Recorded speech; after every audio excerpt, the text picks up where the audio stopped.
Good morning students.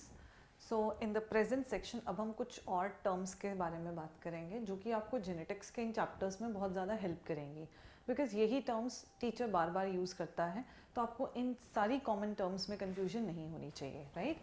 So previous section में मैंने भी कुछ टर्म्स दी थी, लाइक मैंने आपको जीन, डीएनए, क्रोमोसोम्स, मैंने ये सब एक्सप्लेन किया था। मैंने बोला था जीन्स प्रोटीन्स बनाते हैं, और मैंने आपको ये बताया कि जो हमारे प्रोटीन्स होते हैं they are made up of amino acids.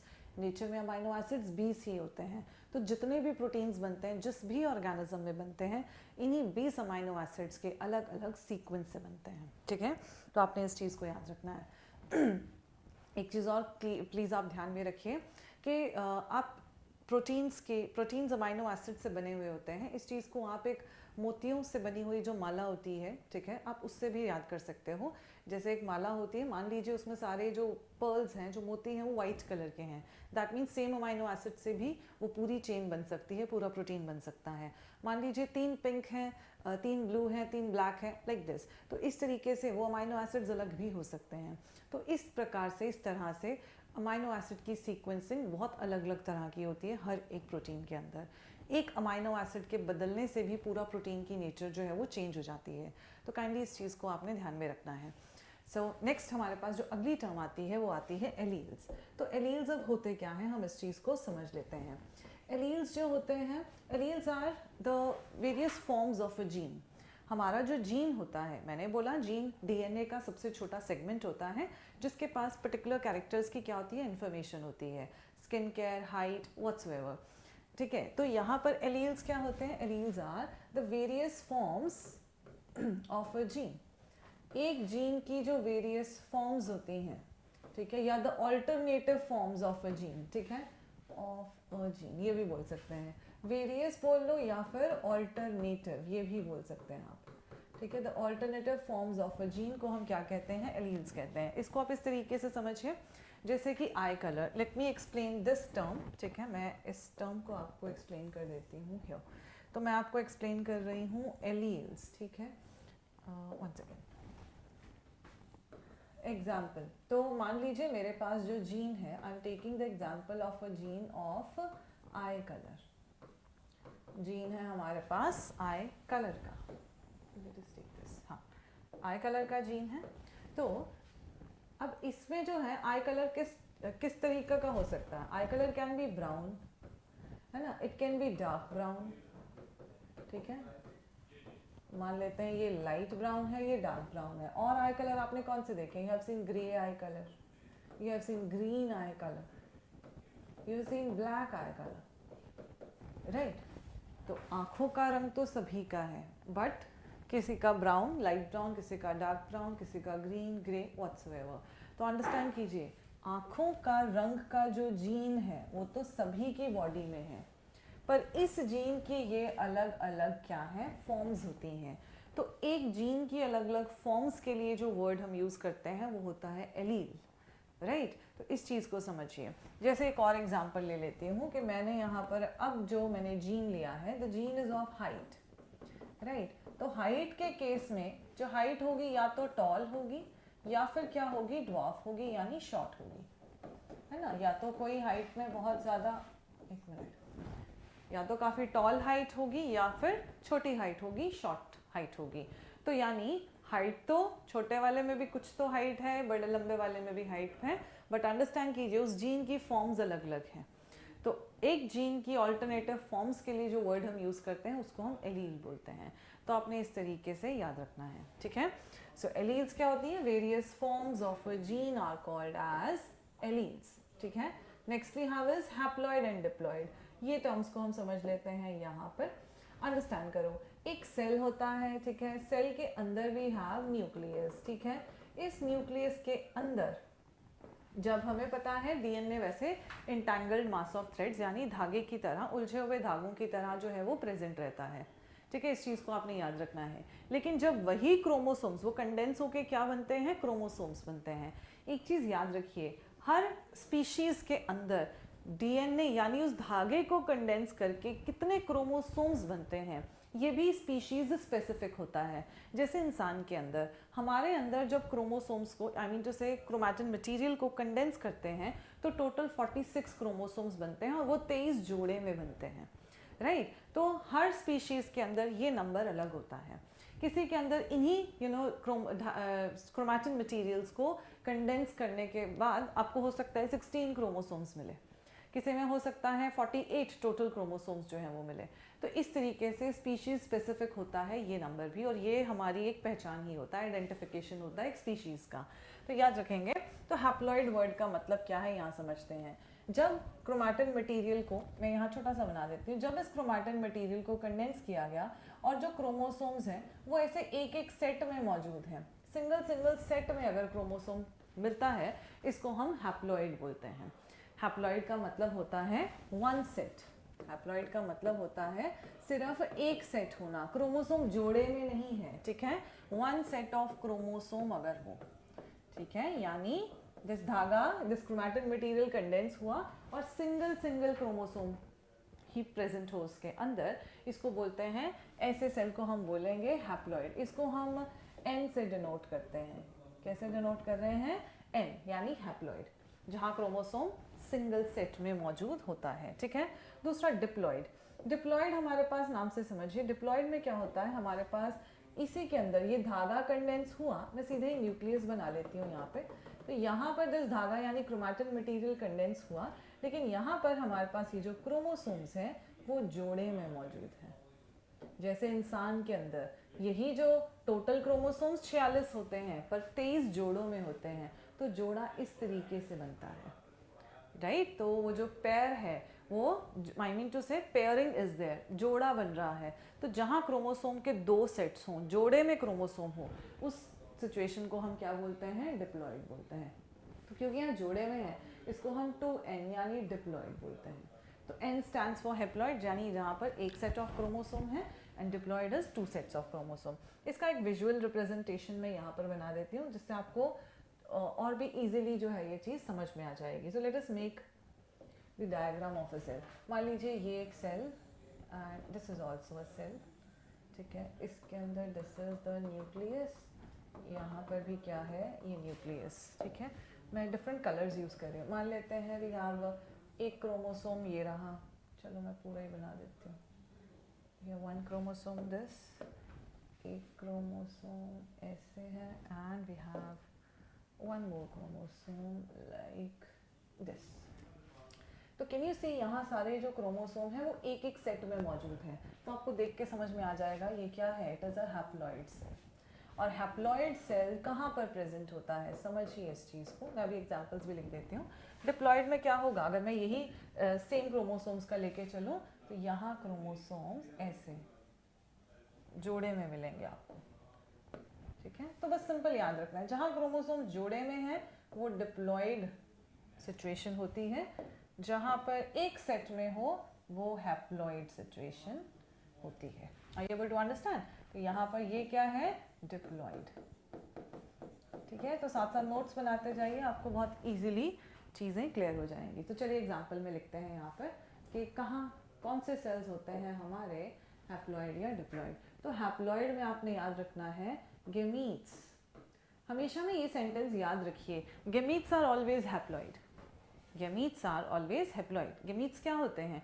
जैसे ह्यूमन मेल्स के अंदर स्पर्म्स बनते हैं, ह्यूमन फीमेल्स के अंदर ओवम या ओवा, ठीक है, ये प्रोड्यूस होते हैं। सो गेमीट्स लाइक स्पर्म एंड ओवा, ये हमेशा हैप्लॉइड होते हैं। स्पर्म एंड ओवम ये हैप्लॉइड होते हैं, ठीक है।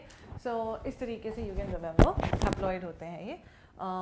और certain you can say bacterias, ठीक है, उनमें भी ये सिचुएशन जो है आपको देखने को मिल जाएगी। चलिए नेक्स्ट चलते हैं अब हम यहाँ पर डिप्लॉइड।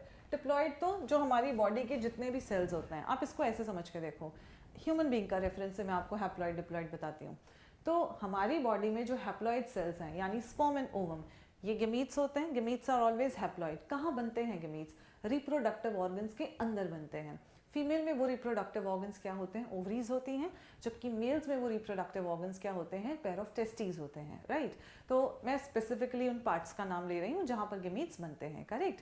सो अंडरस्टैंड कीजिए, सिर्फ इन पार्ट्स के अंदर ही क्या बनेंगे, गेमीट्स बनते हैं, वो भी कैसे, हैप्लॉइड। एक सेट वाले गेमीट्स, सिर्फ हैप्लॉइड गेमीट्स कहाँ बनेंगे, इनसाइड द रिप्रोडक्टिव ऑर्गन्स। लेकिन डिप्लॉइड बॉडी के बाकी सारे सेल्स, यानी आप फीमेल्स में ओवरीज एंड मेल्स में टेस्टीज, इसके अलावा बॉडी के जितने भी सेल्स होते हैं हमारे रिप्रोडक्टिव ऑर्गन्स के अलावा, जितने भी हमारी बॉडी के अंदर ऑर्गन्स हैं, उन ऑर्गन्स में जो टिश्यूज एंड फाइनली जो सेल्स हैं, सब के सब डिप्लॉइड हैं। हमारी जो स्किन सेल है वो डिप्लॉइड है, याद रखना है आपने इस तरीके से, ठीक है। तो all the cells of the body, हमारी बॉडी का अगर मैं रेफरेंस लूँ, so all the cells of body except the gametes, ठीक है, सब के सब डिप्लॉइड होते हैं। प्लांट में बात कर लो, लीफ सेल्स, लीफ सेल्स कैसे होते हैं, leaf cells are also diploid, ठीक है। स्टेम में क्या होगा, डिप्लॉइड केस होगा। तो सिर्फ याद रखना है, सिर्फ गेमीट्स हैप्लॉइड होते हैं, आपने इस तरीके से याद रखना है। डन। सो आई होप अब आपको कंफ्यूजन यहाँ से इस चीज़ को देखकर नहीं होगी। अगला चीज़ याद रखनी है, दैट इज डिप्लॉइड वाले शब्द से ही जुड़ा हुआ है अगला शब्द हमारा, होमोलॉगस क्रोमोसोम क्या होता है। होमोलॉगस क्रोमोसोम, मैंने आपको अभी ऊपर बताया कि डिप्लॉइड वो स्टेट है जहाँ पर क्रोमोसोम जोड़े में होता है, पेयर में प्रेजेंट होता है, इसको हम क्या बोलते हैं, डिप्लॉइड स्टेट बोलते हैं। बट यहाँ पर इस पेयर पे हम जरा ध्यान देते हैं, there is pair of chromosome, right. तो जरा समझते हैं, तो जोड़ा बनता किसका है, पेयर बनता है होमोलॉगस क्रोमोसोम्स का। इसी से जुड़ी है ये अगली चीज़, यानी जब हमारी बॉडी के अंदर जो सेल है उसके अंदर जब धागा कंडेंस होगा तो क्रोमोसोम सिंगल सेट में नहीं होगा, जोड़े में प्रेजेंट होता है। तो वो जो जोड़ा है वो किसका बनता है, जोड़ा बनता है होमोलॉगस क्रोमोसोम्स का। Are you able to understand? समझते हैं होमोलॉगस क्रोमोसोम का मतलब यहाँ पर क्या है। मैं इसी क्रोमोसोम को यहाँ पर बाहर नोट डाउन कर लेती हूँ, लाइक दिस। ये रहा एक क्रोमोसोम, ठीक है, और दिस इज आवर जोड़े का दूसरा क्रोमोसोम, ये रहा, ठीक है। आपको देखने में मैंने एक ही कलर यूज किया, तो you can C yes chromosome देखने में सेम है, बट होमोलॉगस क्रोमोसोम्स होते क्या हैं। होमोलॉगस क्रोमोसोम्स वो क्रोमोसोम होते हैं जिनके ऊपर सेट ऑफ जीन्स जो होते हैं क्या होते हैं, बिल्कुल सेम होते हैं, सेम कैरेक्टर के या सेम ट्रेट के, ठीक है, जो जीन्स होंगे। इसको मैं एग्जांपल से समझाती हूँ। होमोलॉगस क्रोमोसोम में मान लेते हैं यहाँ पर जो जीन है वो किस चीज़ का है, यहाँ पर दिस इज द हाइट वाला जीन। तो जो बिल्कुल इसके जोड़े में दूसरा क्रोमोसोम है उसके भी यहाँ पर फर्स्ट जो जीन होगा वो हाइट का होगा। मान लेते हैं फिर जो अगला जीन है यहाँ पर, ये जो जीन है मैं यहाँ लिख देती हूँ, वो स्किन कलर का है। तो यहाँ पर भी जो नेक्स्ट सेट ऑफ जीन होगा वो किसका होगा, स्किन कलर का होता है। तो आप समझ पा रहे हो, होमोलॉगस जोड़े में वो क्रोमोसोम आते हैं जो होमोलॉगस है, यानी जिन पे जो सेट ऑफ जीन्स हैं वो एग्जैक्टली क्या है, आमने सामने सेम कैरेक्टर के ही जीन्स आकर जुड़ेंगे, ठीक है। तो ऐसे सेट को मान लो आगे जो जीन है वो हेयर कलर का है, फिर आई कलर का है, होमोलॉगस वही जोड़ा जुड़ेगा जिसके पास यही सेट ऑफ जीन्स प्रेजेंट होंगे। ऐसे जोड़े बनते हैं। ऐसा नहीं है कि रैंडम नहीं होता कि कोई भी पेयरिंग जो है वो रैंडम कर लेगा, नो, होमोलॉगस क्रोमोसोम्स की पेयरिंग होती है, ठीक है। तो आई होप आपको इस एग्जांपल से होमोलॉगस वर्ड का मतलब समझ में आएगा। एंड अगर तुमने cell cycle and cell division chapter पढ़ा है तो ये जो पेयरिंग होती है ऑफ होमोलॉगस क्रोमोसोम ये कहाँ पर होती है, ये जाइगोटीन स्टेज में पेयरिंग होती है, ठीक है। ये कौन सी स्टेज में होती है, जाइगोटीन, मियोसिस की अगर हम बात करें, ठीक है, ये मियोसिस में देखने को मिलता है। मियोसिस की प्रोफेज 1 में जाइगोटीन स्टेज में ये पेयरिंग होते हुए आपको नजर आती है। अगर आपने सेल साइकिल ऑफ कोर्स आपने पूरा अच्छे से पढ़ा होगा तो आपको ये चीज़ पता होगी। चलिए नेक्स्ट टर्म हम यहाँ पर देख लेते हैं, सिंबल्स। सिंबल्स का मतलब है अब इन्हीं जीन्स को रिप्रेजेंट करने के लिए हम क्या करते हैं, कुछ सिंबल्स यानी हम यूज करते हैं अल्फाबेट्स। क्या यूज करते हैं, अल्फाबेट्स यूज करते हैं, A to Z कोई भी अल्फाबेट हम यूज कर सकते हैं। अब अगली चीज जो आपने यहाँ पर ध्यान में रखनी है, जीन्स की बात करते हैं सबसे पहले, फिर मैं सिंबल्स की भी बात कर लूँगी। याद रखना है आपने ये कि जीन्स होते हैं, जीन्स की वेरिएंट जो फॉर्म्स होती हैं उनको हम एलील्स बोलते हैं, राइट। तो एलील्स में मान लेते हैं हमारे पास, मैं एक जीन का एग्जांपल लेके चल लेती हूँ जिससे आपको समझ में आ जाएगा। I am taking an example of the gene of height, मैं हाइट का जीन ले रही हूँ। तो हाइट के जीन के दो एलील क्या होंगे, एक तो टॉलनेस वाला एलील हो जाएगा, एक ड्वार्फ यानी छोटी हाइट का क्या हो जाएगा, एलील हो जाएगा। ठीक है, तो अब आपने क्या यहाँ पर समझना है, you have to understand this thing over here कि इन एलील्स में भी क्या होती है, वी कैन से जीन्स की जो फॉर्म्स होती हैं, इन फॉर्म्स में भी कुछ फॉर्म्स ऐसी होती हैं जो मजबूत हैं, स्ट्रॉन्गर फॉर्म्स हैं, और कुछ फॉर्म्स होती हैं जो वीकर फॉर्म्स हैं, कमज़ोर फॉर्म्स हैं। तो हम ये ऐसे बहुत सिंप्लीफाइड वर्ड्स में मैं बोल रही हूँ। तो जीन्स के वो एलील्स जो कि थोड़ा स्ट्रॉन्गर वर्जन है, उनको हम बोलते हैं, वहाँ हम वर्ड यूज़ करते हैं डोमिनेंट। और जो वीकर फॉर्म्स होती हैं उसके लिए जो शब्द हम यूज़ करते हैं दैट इज़ रिसेसिव। अब यहाँ पर अंडरस्टैंड कीजिए, ये जो टॉल वाला जीन एलील है हमारा, इसको हम बोलते हैं क्या, डोमिनेंट बोलते हैं। इसको हम क्या कहते हैं, ये डोमिनेंट है। और जो छोटी हाइट का जो एलील है, इसको हम क्या कहते हैं, रिसेसिव बोलते हैं। क्या कहते हैं हम इसको, रिसेसिव बोलते हैं। तो अब यहाँ से देखो, अब नेक्स्ट क्वेश्चंस यही आ जाते हैं, इस तरीके से कैसे हो गया कि कुछ जो जीन्स के एलील्स हैं दे हैव मतलब स्ट्रॉन्गर जीन्स बोल रहे हैं मैम उसको, और कुछ को मैम बोल रहे हैं कि वीकर हैं। स्ट्रॉन्ग बोलने से आपको इसका मतलब समझ आ जाएगा। डोमिनेंट मतलब, स्ट्रॉन्ग मतलब कि वो अपना इफेक्ट जो है बड़े आसानी से शो कर सकता है अगली जनरेशन में। रिसेसिव होना, कमज़ोर एलील होने का ये मतलब है कि उसके चांसेस बहुत ही ज़्यादा कम हैं कि वो अगली जनरेशन में अपना इफेक्ट शो कर पाए। अंडरस्टैंड कीजिए इसको, मैं इस तरीके से समझाती हूँ आपको कि मान लीजिए अब यहाँ पर अगर इस तरीके से आप समझिए, रेस में अगर दो मजबूत जन जो हैं वो भाग रहे हैं, चांसेस दोनों के बराबर हैं कि दोनों जीत सकते हैं, क्योंकि दोनों बराबरी से मजबूत हैं। अब मैं बोल रही हूँ एक मजबूत है लेकिन एक कमज़ोर है, और दोनों ही रेस में भाग रहे हैं। आप बता सकते हो कौन जीतेगा, जो मजबूत है वो जीत जाएगा। जो कमज़ोर है, कमज़ोर कब जीतेगा, कमज़ोर के साथ में अगर कमज़ोर है, वीक के साथ अगर वीक है, तब चांसेस हैं कि हाँ वीक, एक वीक का तो नंबर आ ही जाएगा यहाँ पर, राइट। दोनों में से एक जो भी वीकर फॉर्म है उसका नंबर तो आ ही जाएगा।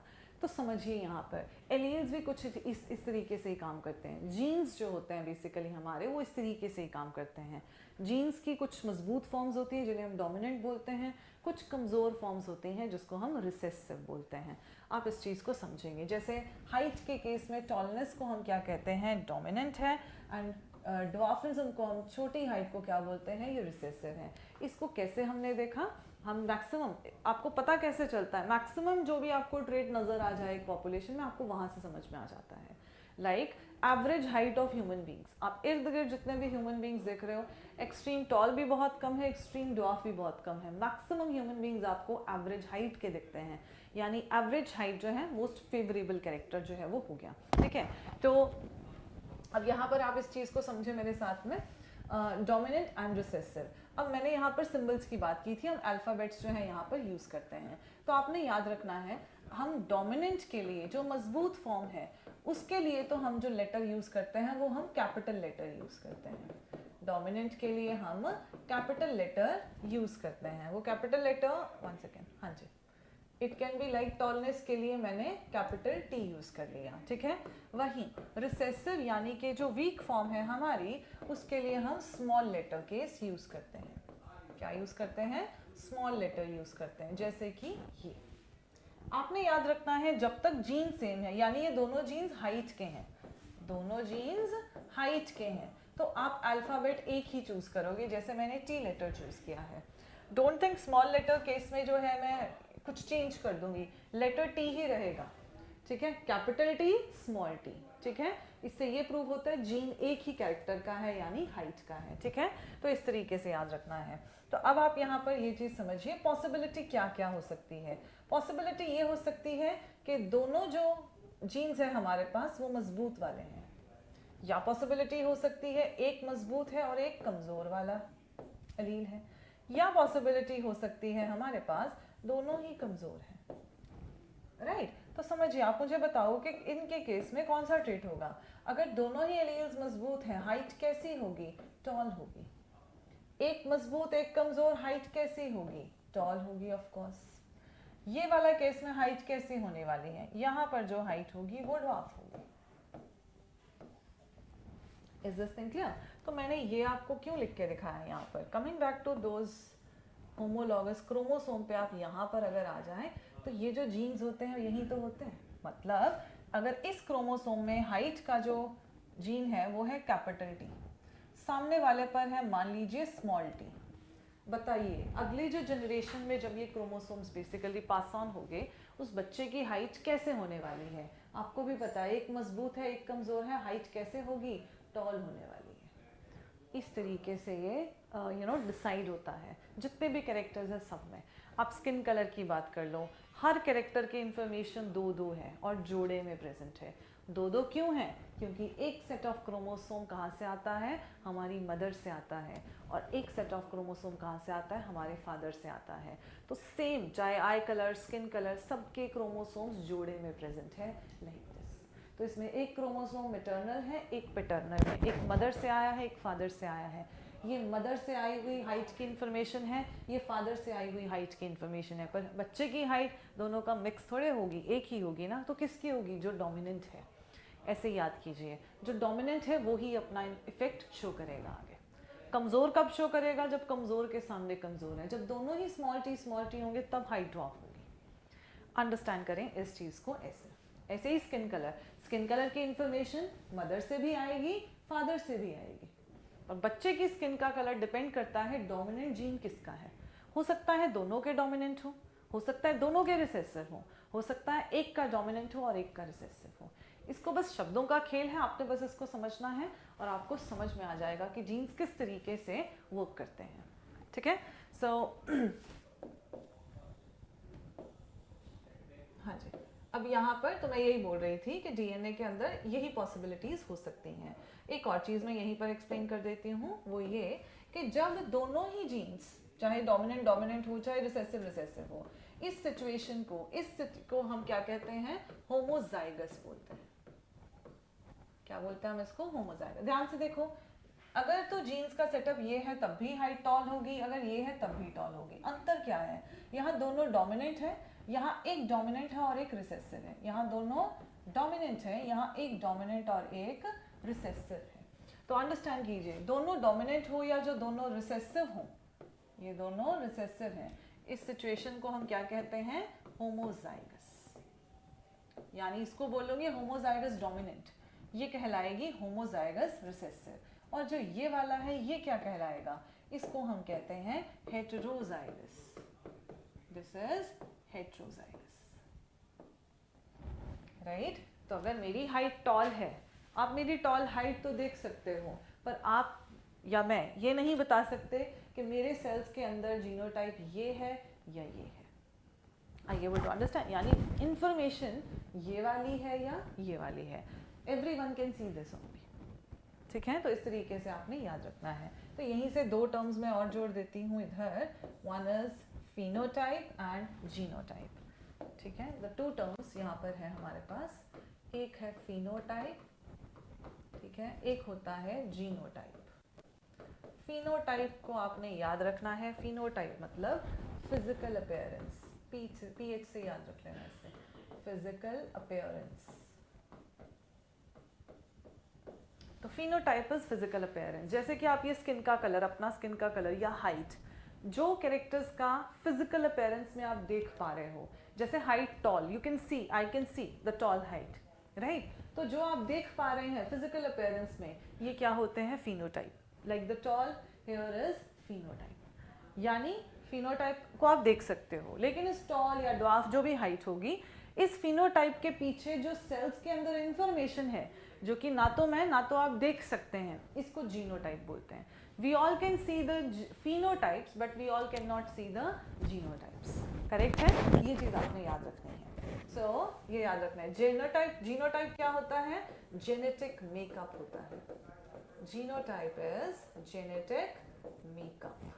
We all can see the phenotypes but we cannot see the genotype. जैसे आप प्लांट की बात कर लीजिए, प्लांट्स के अंदर आप हाइट, तो tall height you can see, ठीक है, बट हम सेल्स, प्लांट के सेल्स के अंदर जो जीनोटाइप होगा, यानी प्लांट ये वाला होमोजाइगस टॉल है या हेट्रोजाइगस टॉल है, ये हम नहीं जान सकते।